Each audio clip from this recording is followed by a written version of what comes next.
bueno, ya es el último video acerca de lo que son las teorías que se tenían que abarcar a lo largo de esta materia, ¿de acuerdo?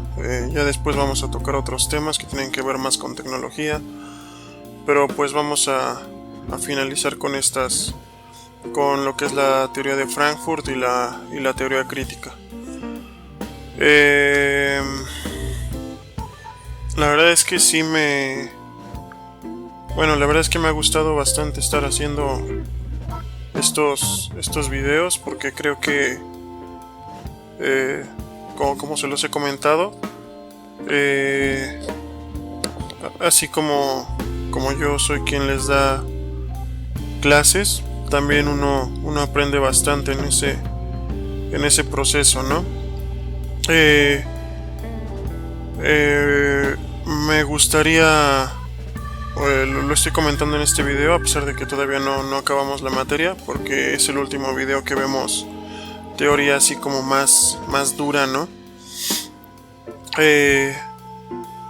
Espero haber logrado el objetivo que buscaba, que era tratar de hacer que la teoría no se despegara tanto de nuestra realidad. Si se dieron cuenta, no utilicé términos muy rebuscados, traté de poner ejemplos muy sencillos para tratar de acercarlo a lo que nosotros vivimos de manera cotidiana, ¿ok?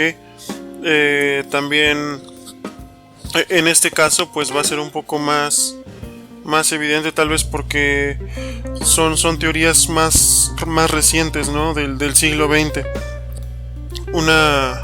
Algo que también me gustaría haber logrado es notar que el pensamiento del ser humano ha sido un pensamiento en constante evolución, ¿de acuerdo? Que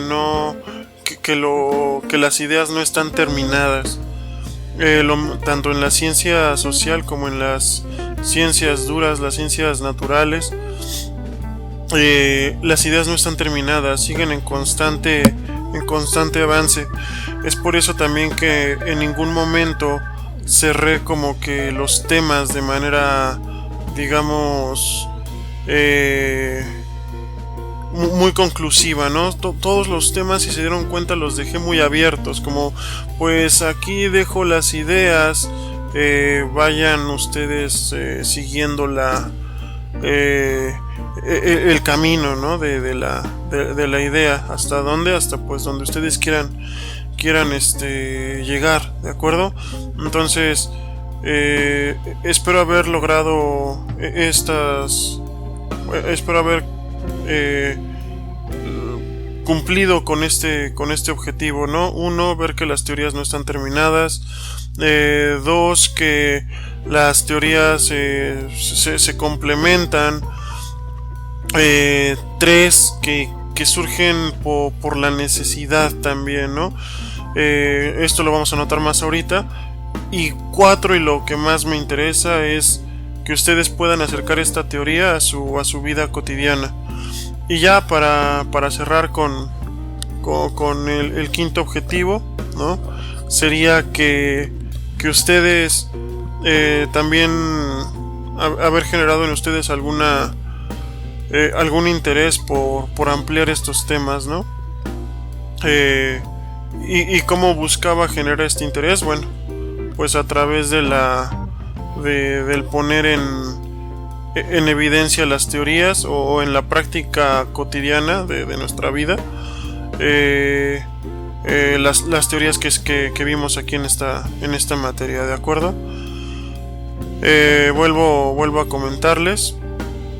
Yo sé que esta forma de estar analizando el libro y no hacer una presentación como tal, yo sé que no es, digamos, como que lo más, por decirlo de alguna forma, lo más responsable posible, pero lo hice por una razón, ¿no? Que es notar cuánta información en ocasiones leemos, pero al mismo tiempo cuánta información se nos escapa al estar estudiando, ¿vale?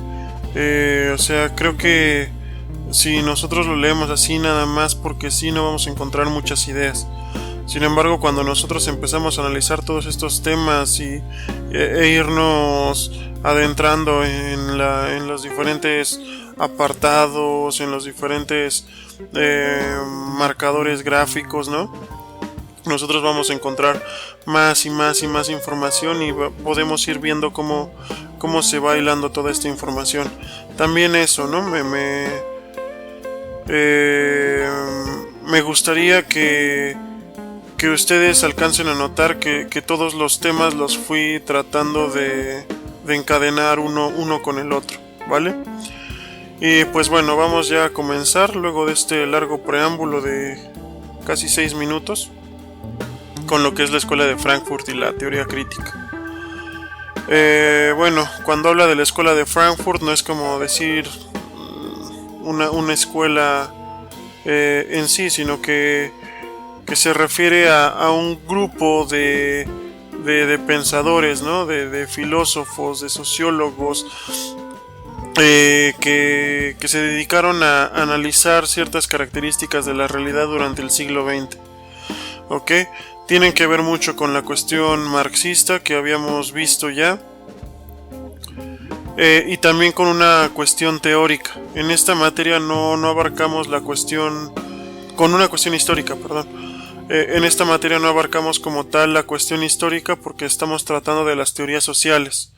Entonces, no voy a explicar tanto la parte histórica por una razón. ¿Podría explicarla? Sí.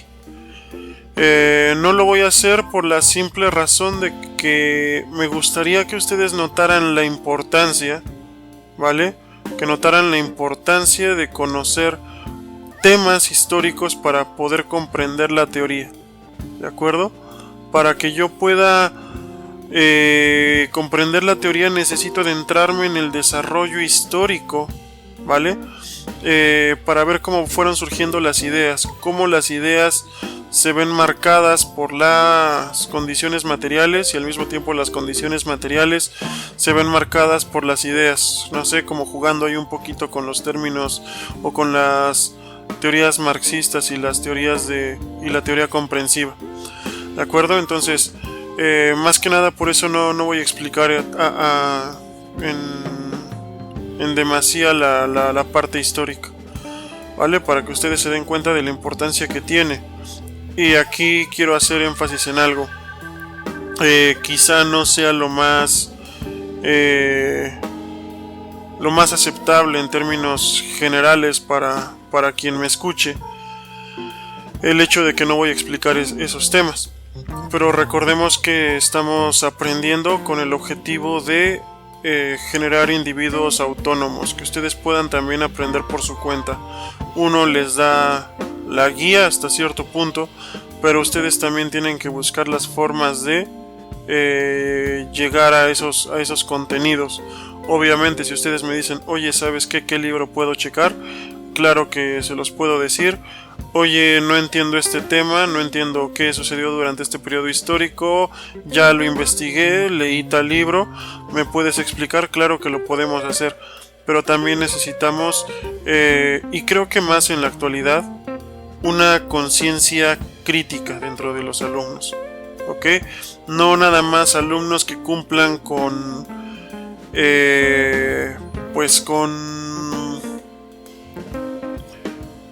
sus tareas y ya, ¿no? Sino que se vuelvan realmente críticos de lo que está sucediendo, porque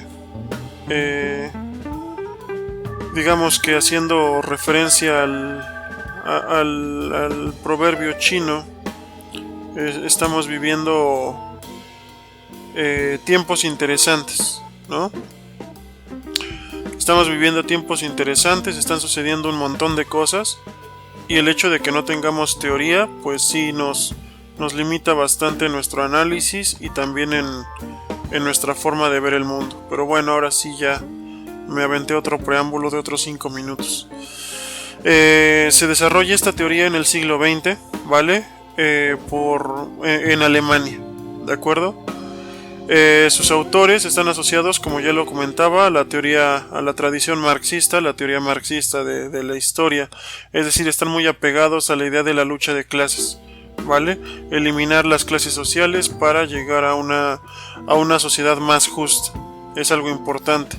Nuevamente volvemos a la idea inicial de Chinchilla acerca de que cuando hacemos nosotros una teoría también tenemos una preconcepción de la misma sociedad, ¿de acuerdo? Es decir, todas las teorías tienen algo del teórico que las está enunciando.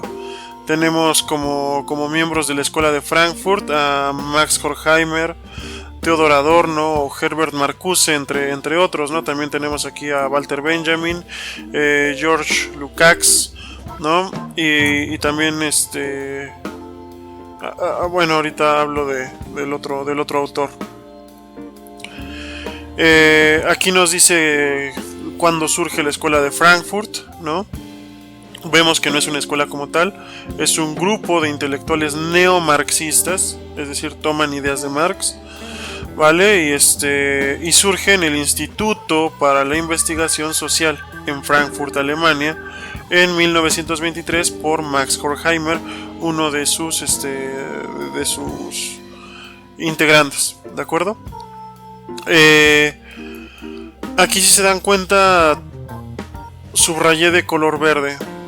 Algo que me gustaría que ustedes también notaran es que siempre estuve utilizando colores, porque eso me ayuda a mí para analizar los textos, ¿de acuerdo? Para mí cada color significa algo. Por ejemplo, las partes de color naranja me parecen como muy importantes.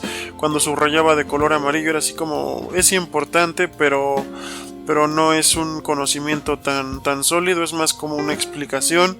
El color azul lo utilizaba para los ejemplos, el verde para elementos que me parecen muy importantes o que quizás las personas no puedan considerar importantes, pero a mí como estudiante, porque también uno es estudiante, ¿no? Uno sigue aprendiendo todo el tiempo. Elementos que a mí me ayudan a comprender un tema con mayor claridad, ¿vale? Entonces aquí coloqué de color verde estas líneas para poderles explicar a ustedes cómo yo veo el texto, cómo yo analizo pues este texto, ¿vale? Ahora, como nos damos cuenta, esta teoría surge en el siglo XX. Eso es algo a tomar en cuenta, ya no estamos en el siglo XIX. En el siglo XX pasaron un montón de cosas, ¿no? La Primera Guerra Mundial. Si tomamos en cuenta las ideas de la teoría comprensiva, que nos hablaba acerca de la tecnología y la burocracia, bueno, aquí tenemos los estragos, ¿no? De no haber previsto y de no haber tomado en cuenta las ciencias sociales en su justa importancia, ¿no? ¿Por qué? La Primera Guerra Mundial, tecnología, ¿no? El avance tecnológico permitió que se mataran y se asesinaran a millones de personas, ¿no? O sea, un buen número de personas fue asesinada gracias al avance, entre comillas, tecnológico. Entonces, ahí podemos ver cómo el ser humano pues se pregunta, oye, ¿qué no estábamos avanzando? ¿Recuerdan la idea de Comte? Orden y progreso, ¿no? Bueno, la idea de la ilustración, el orden y el progreso. Pues, ¿cuál orden? ¿Cuál progreso en una sociedad en donde mueren millones? Entonces, ahí vemos cómo todas las teorías se van enganchando, ¿no?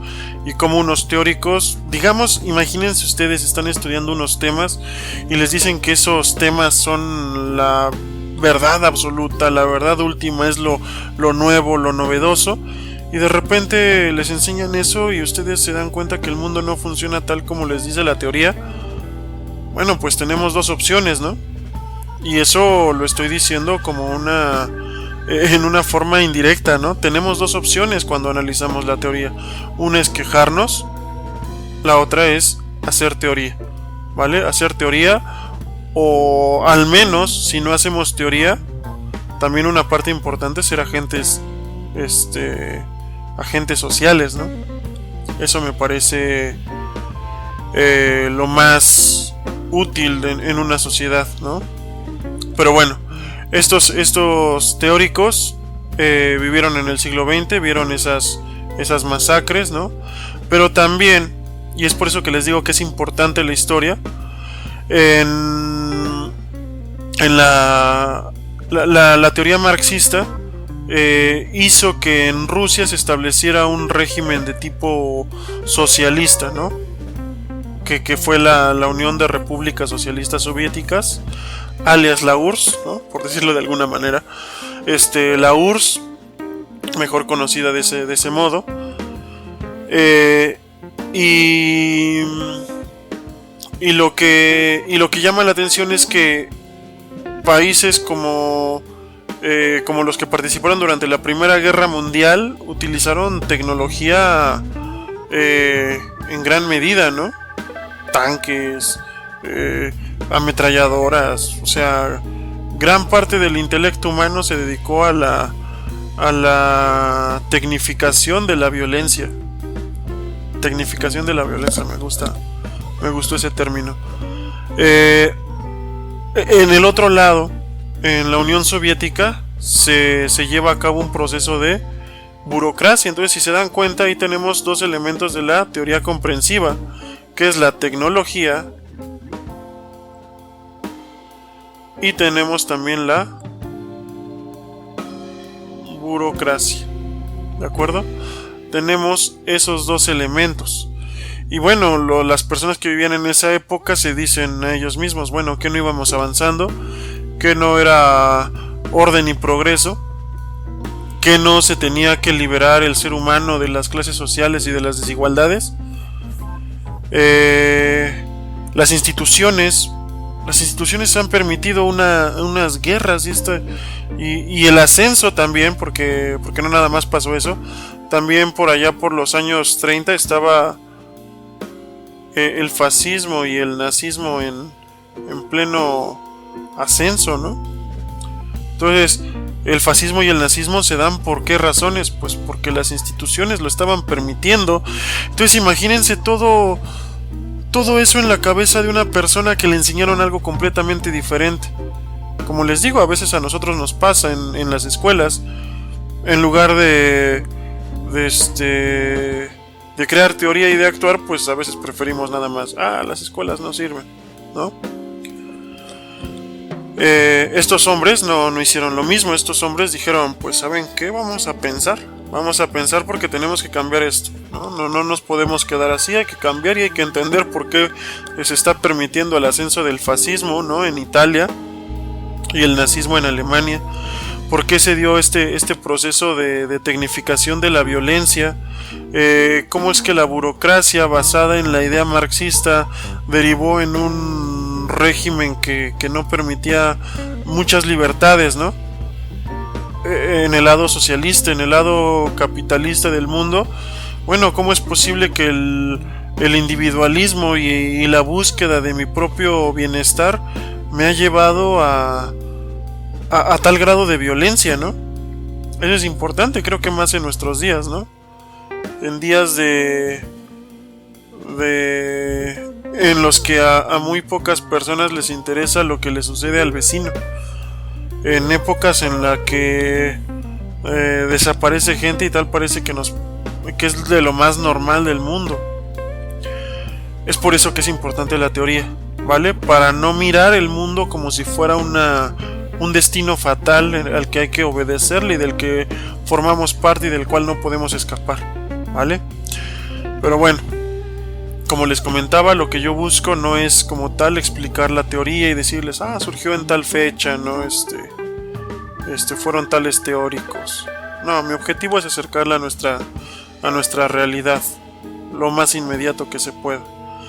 Ok, ya hablamos de la burocracia, de la Unión Soviética, ya hablamos de la tecnificación, ya hablamos del individualismo. Y aquí sucede algo, ¿no? Que estos autores eran neomarxistas, aquí nos dice. neomarxistas, es decir, tomaban ideas de Marx, pero como que no tan al pie de la letra, ¿no? Como que le dieron un giro ahí para al momento de entenderlo.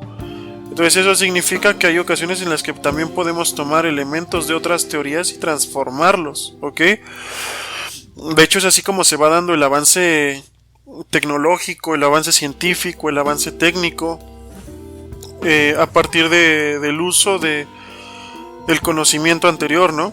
Como una genética intelectual social, por llamarla de alguna manera, una herencia social, ¿no?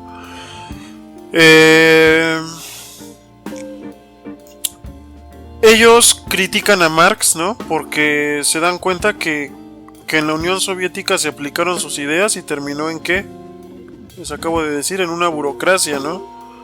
En un conjunto de seres humanos, en una minoría que dominaba el futuro de toda una nación y un conjunto de naciones, porque la Unión Soviética era eso, ¿no? Unión de repúblicas, eran varias repúblicas de corte socialista.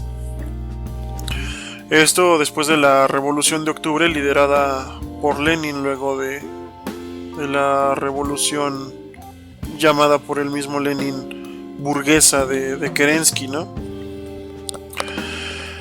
¿Qué más? Bueno, critican a Marx, pero toman elementos de Marx. ¿Por qué? Porque se dan cuenta que Marx sí entendía, digamos, algo del mundo, ¿no? Pero él no había vivido lo que ellos vieron.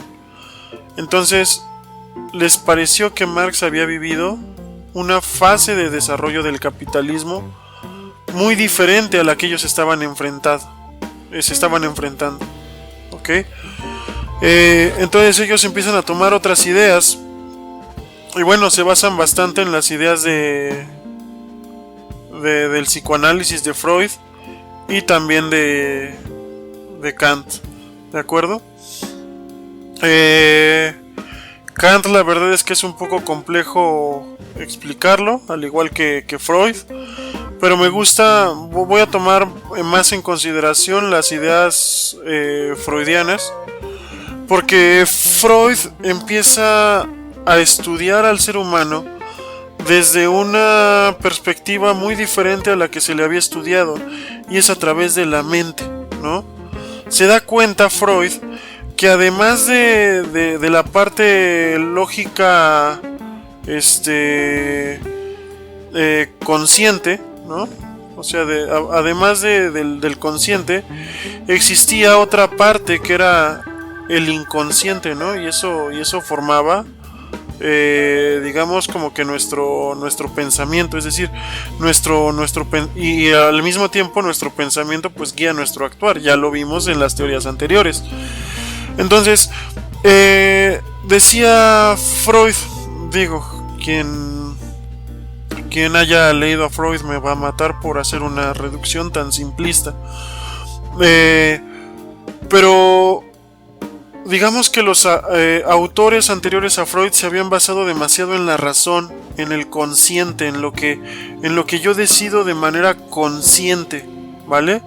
Es como cuando nosotros vemos algo que nos gusta y lo compramos.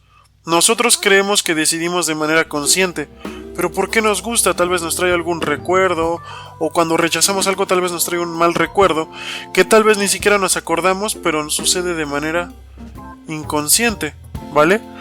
Y eso, bueno, estas dos partes del pensamiento conforman lo que es la totalidad del pensamiento, ¿no? A grandes rasgos, vuelvo, ¿no? Esto más que nada para hablar de la escuela de Frankfurt, también en un nivel muy superficial.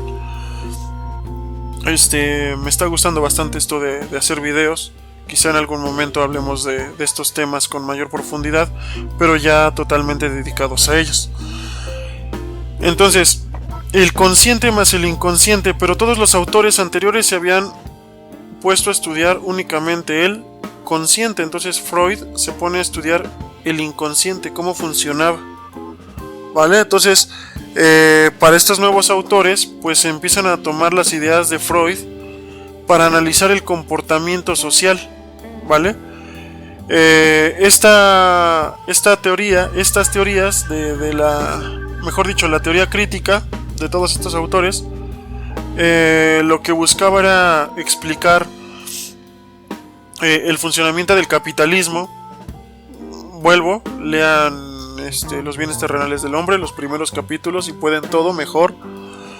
No es que sea el mejor libro, simplemente es el libro que yo conozco que sea el más sencillo y que nos explique poco a poco el desarrollo histórico. Buscaban estudiar el capitalismo, también buscaban estudiar el fenómeno del fascismo, cómo era que se había permitido y cómo se había llegado al fascismo en el mundo. Ya estamos en nivel preparatoria, espero que ya sepan lo que es el fascismo o tengan una idea, ¿vale? Si no, esto significa que estamos en problemas como sociedad si una persona al nivel preparatoria no sabe qué son estos temas. Y vaya que es importante estudiarlos. También se ponen a estudiar la cultura de masas, ¿de acuerdo? La cultura de masas, cómo influye, no sé, las cuestiones publicitarias, cómo influye la propaganda, por ejemplo, del sistema nazi en la mente de las personas. Cómo se puede llegar a tener ideas de manera que yo no me dé cuenta y sin embargo las tengo y sin embargo me llevan a actuar, ¿no? Bueno, pues a través del inconsciente. Todo esto es lo que estudia la teoría crítica, ¿ok? Cuántas cosas nosotros no aceptamos de manera inconsciente, la publicidad, ¿no? Nosotros decimos, mira, tal, por ejemplo, tal video es bueno porque tiene millones de visitas, ¿no? Como borregos ahí vamos a mirarlo y a observarlo y a creer que es bueno simplemente porque tiene un montón de visitas, 1 millón de visitas. Es cultura de masas, ¿no? Es propaganda también en muchas ocasiones. ¿Cómo decirlo? Es manipulación mediática también. Y creo que en la actualidad, dados los elementos tecnológicos con los que vivimos, la cultura de masas es algo muy poderoso, ¿vale? Por ejemplo, las fake news, las noticias falsas, forman parte de la cultura de masas. La música, la moda, cultura de masas, y esa cultura de masas también implica cierta jerarquía de valores que nosotros consideramos como positivas. ¿Cómo afecta el hecho de que la cultura de masas me inyecte de manera inconsciente, sin darme cuenta, cierta jerarquía de valores que me llevan a actuar? Lo repetiría, pero no me acuerdo cómo lo dije, ¿vale? Pónganle pausa, regresen el video y vuelvan a escuchar eso que acabo de decir. Creo que ahí podría resumir un poco la escuela de Frankfurt de manera muy superficial, pero muy práctica, ¿vale? ¿Qué más? Otra cuestión que se pone a analizar la escuela de Frankfurt es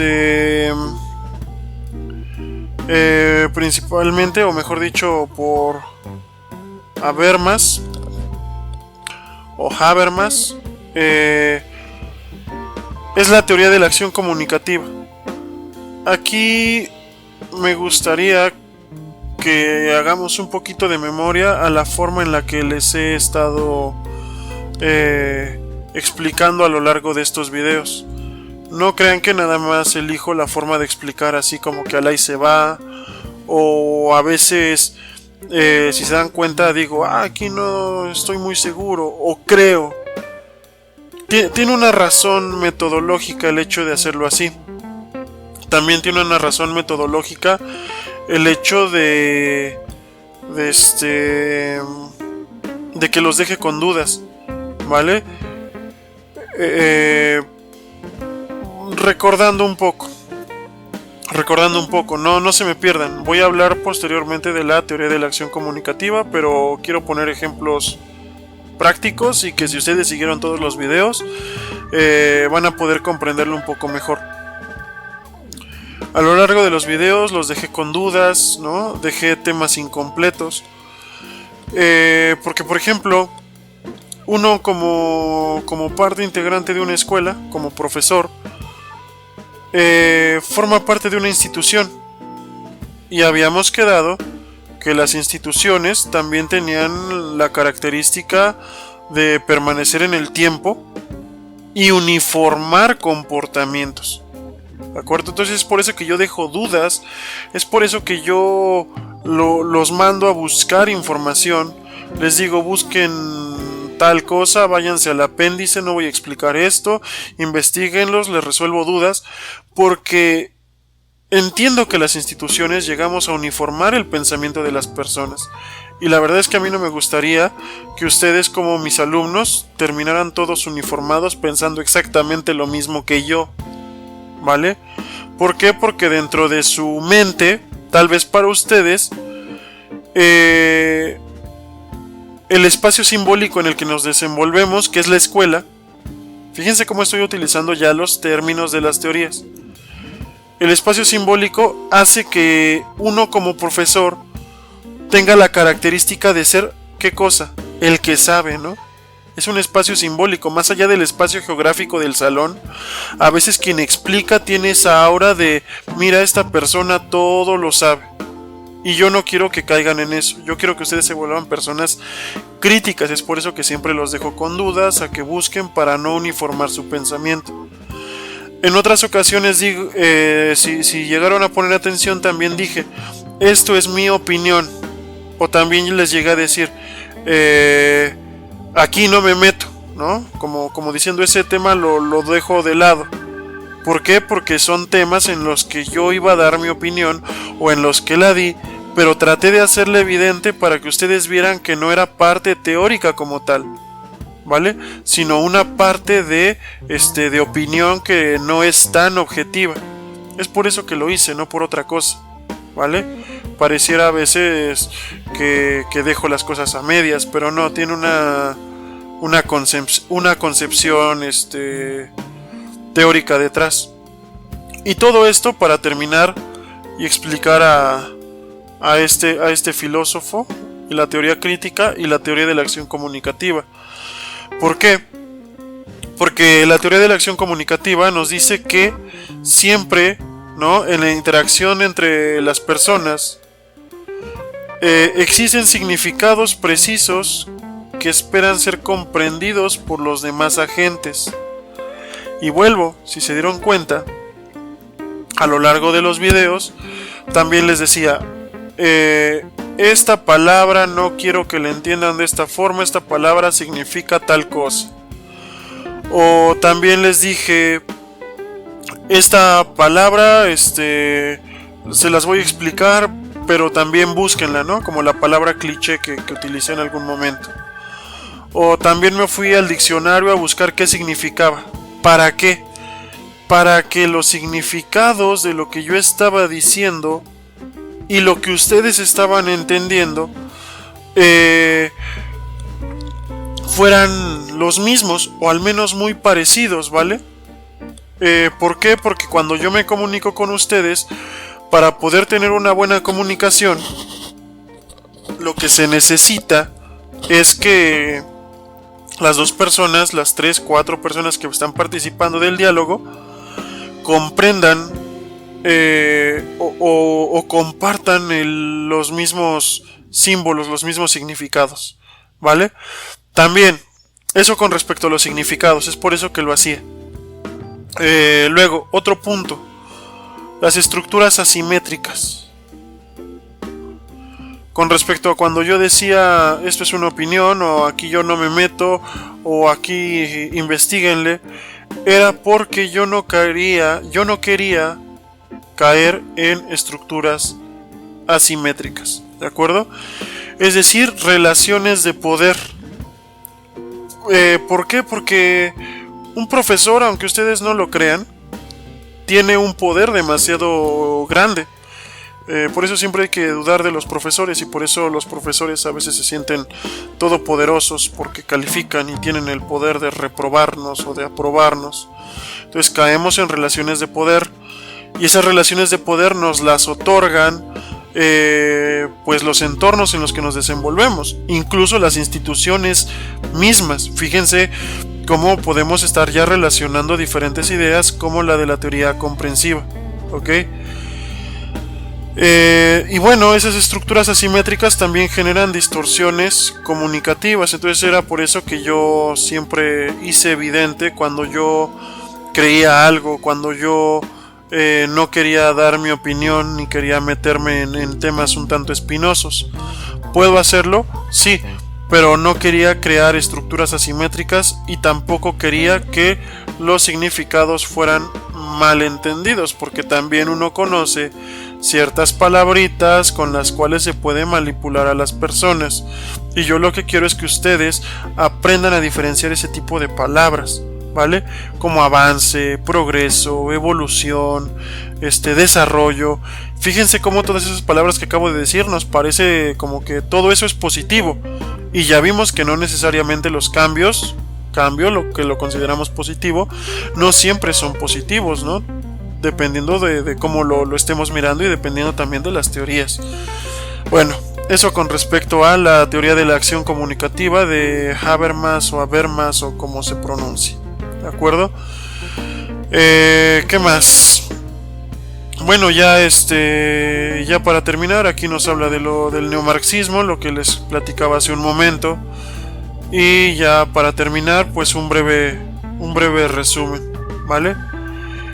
Un breve resumen que está aquí mismo en el libro, en el texto, que nos habla de que Marx se basa demasiado en su estudio en las relaciones sociales de producción, ¿vale? Para él lo importante es la materialidad y la materia nos plasma las ideas, ¿vale? Mientras que para Durkheim lo importante eran las estructuras sociales. La verdad es que este resumen no me... está padre, pero no me gusta. Prefiero quedarme con lo explicado anteriormente, como que tenía una congruencia total. Aquí está como muy dispersas las ideas. Las estructuras sociales para Durkheim son importantes, las instituciones. Lo que aquí me llama la atención es este par de palabras que dice que las instituciones o las estructuras sociales pueden adquirir vida propia. Obviamente no van a adquirir vida propia, es una forma de decirlo, por eso está entre comillas. Se refiere con que después, como son permanentes y permanecen a pesar de que el ser humano ya no exista dentro de esa estructura, o ya no forme parte de ella, la estructura continúa, ¿no? Como poníamos el ejemplo del presidente que se va, pero la estructura y la idea del presidente continúa.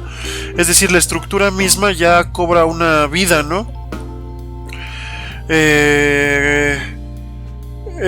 Y eso pues marca a las personas porque ya pareciera que son eternas y que no se pueden cambiar. Entonces eso es importante para lograr un cambio, notar que simplemente son estructuras y que yo sí hago uso de mi agencia, ¿no? Si empiezo a participar como un agente social, puedo llegar a modificar esas estructuras, y sabemos que el ser social puede actuar como agente social tanto en individuo como en grupo, ¿no? A partir de grupos sociales, políticos, ¿vale? ¿Qué más? La teoría comprensiva, la de Max Weber, nos dice que las personas interiorizamos reglas, es decir, como que en nuestra mente se plasman ciertas reglas, y esas reglas determinan las acciones que se dan en la economía y no solo en la economía, ¿vale? Eso sería lo que nos dice la teoría comprensiva. Y por último, tenemos a la escuela de Frankfurt y al último autor que checamos. Se habla de varios temas a lo largo de la teoría de la escuela de Frankfurt, pero algo importante no es lo más importante, ¿vale? Esto es muy simplista. Por eso les digo, siempre hay que recurrir a las fuentes originales. que van a aparecer en su apéndice, en la bibliografía. Aquí nos habla que algo muy importante es el intercambio de información. Por ejemplo, la publicidad es intercambio de información, la música es intercambio de información, la cultura de masas es intercambio de información, las noticias son intercambio de información, pero también hacer énfasis en las estructuras de dominación, ¿vale? Por ejemplo, que solamente un grupo pueda expresarse es una estructura de dominación, que solamente el profesor pueda tener la verdad es una estructura de dominación. Que solamente alguien pueda tener la verdad es una estructura de dominación, ¿vale? Entonces ahí tenemos que la información aunada a una estructura de dominación pues puede acarrearnos problemas, y ya lo vivimos como humanidad, ¿no? En la Primera Guerra Mundial, la burocracia soviética, el fascismo, el nazismo y otras estructuras actuales a través de los medios de comunicación y de la información. Y bueno, hacia dónde vamos, creo que todas estas teorías nos podrían dar una muy buena idea de hacia dónde nos estamos dirigiendo, ¿vale? Si somos lo suficientemente observadores, podremos encontrar algunos patrones que se repiten, pero vuelvo, yo no quiero caer en la idea de implantar mis ideas, ¿no? Bastante en consonancia con la idea de la teoría crítica. Ya ustedes serán quienes, si así lo desean, puedan ampliar con esta información y puedan tener su propia crítica, ¿vale? Mi objetivo creo que ahí termina, nada más en darles las herramientas. Ya ustedes verán cómo las aplican. Obviamente, si tienen alguna duda, ya saben, ¿no? Estaremos disponibles para resolver dudas y pues hasta incluso bastante gustosos, ¿no? Porque significaría que cumplimos el objetivo de ahí dejar la curiosidad, ¿vale? Y pues bueno, esto sería todo con respecto a la segunda unidad.